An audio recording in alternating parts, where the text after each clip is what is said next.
Where do emperors and popes go to catch the sunset? Right here, on a volcanic rim above the Alban Lake. And I've got the keys to Domitian's backyard. Let's go. Today we'll travel less than 20 miles from Rome to the Castelli Romani hills to discover the secret, sprawling villa of the Emperor Domitian, the remains of which are nestled in the Pope's summer residence in Castel Gandolfo.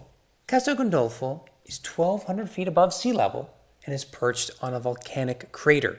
The modern papal palace, Palazzo Apostolico, is in the town, and nearby is Palazzo Barberini in a 100-acre property atop the terraces of Domitian's sprawling villa. On the one side, views of the lake, and on the other, the coastline of Lazio. And this is a Vatican property, so get your ticket from the Vatican website and buckle up for an adventure. Looking at Liverani's plan, let's think about the layout of Domitian's villa in layers. 3 great platforms with imperial landscaping, sightlines to the Alban Lake, and all the way to the sea in the distance. We'll take a look at a series of major monuments preserved amidst the Barberini Palace and Gardens, built up against and around the impressive ruins. And keep in mind that Domitian was one of Rome's greatest builders, the second son of Vespasian who built the Colosseum. Domitian's house on the Palatine was the definitive palace of the Roman emperors for centuries, so this villa was his summer residence outside of Rome. It had to be spectacular. Certainly, the ruins will give us a sense of how grand the residence was. Let's look first at the upper terrace, going down to the lower terrace with spectacular Barberini Gardens next to the famous cryptoporticus that supports the upper terrace.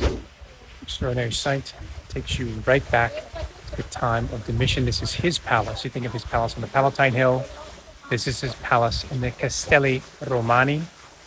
One side faced a beautiful sunset of the Mediterranean, and on the other side, through a tunnel, you could face Lago Albano. You're in the gardens, beautiful Italian style. And right here, look at that terrace wall. Flavian engineering and architecture at its best. Incredible experience to be here. Castelli Romani, we're here at Castel Gandolfo. These are the sprawling gardens of the Vatican. We're here in papal property. And of course, it's a phenomenal thing that you can do as part of the Vatican museums. This is another country. It takes you a world away. And of course, there are the Roman ruins.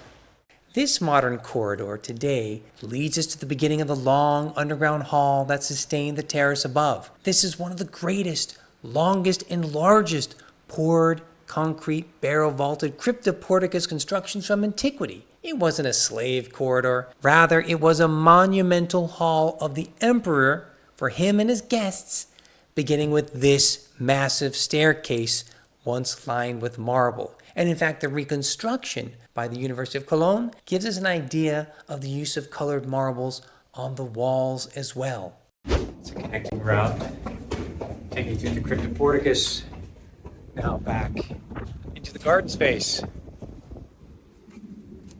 So walking through Castel Gandolfo, these beautiful private 100 acres of space owned by the Vatican, retreat of the Pope, all built on solid foundations. The Palace of Domitian. Here I'm walking outside the cryptoporticus with its openings for light. Truly extraordinary. A great architectural construction that we can still enjoy today. After walking through the Barberini Gardens, we can walk past these massive chunks of the cryptoporticus vaulting to admire the preserved length over 100 meters, as well as the windows and the concrete coffers still adorned with some of the molded stucco. It is an impressive ruin, and again, the reconstruction from the University of Cologne helps us envision it as it was originally, with colored panels of marble. As we walk out, we can continue along the original length of the cryptoporticus, but now the vaulting overhead has disappeared. We can still admire the holes that held in the metal clamps for the marble paneling on the walls. The vaulting, though, is long gone. And all that remains are these brick-faced walls abutting the side of the wall for the terrace above. But as we contemplate these ruins, we must consider the estimate for the entire length of this cryptoporticus around 300 meters. That's absolutely incredible. Both the standing structures and the ruins of the remaining walls still blow me away when I look at it. Truly, truly magnificent. Look at these incredibly long walls built right into the side of the hill here, all originally lined with marble. Now let's go to the upper terrace, to the theater, and the nymphaeum, and the palace. Let's admire the remains of this small theater with the curved portico and enter it down through this corridor for a view of the cavea. It was for a sizable amount of guests for private performances, poetry, politics, and probably a bit of propaganda. Now look at this impressively richly carved marble block. It came from the Skene Franz building of the theater, and it's as good as what you see in the Palatine Palace. The University of Cologne has again created some impressive renderings of what its original appearance once was. More marble decorations are in the on-site antiquarium, and the antiquarium also contains some of the original stucco decorations. Back on site in the theater, we can admire copies of the stucco figure paneling in its original setting. Now let's take a look at the massive nymphaeum or fountain. Now next to the theater is this long arcade. The massive wall with several concave segments was an extensive terrace wall that also served as an nymphaeum or fountain on a gigantic scale, hundreds of meters long. All that's left is the naked concrete, but we have the sense that there were hundreds of meters of staged water, fountains, cascades, grottos. Today, when we look out, there are signs of hydraulic features, feed channels, settling basins, and the remains of revetment for marble veneer.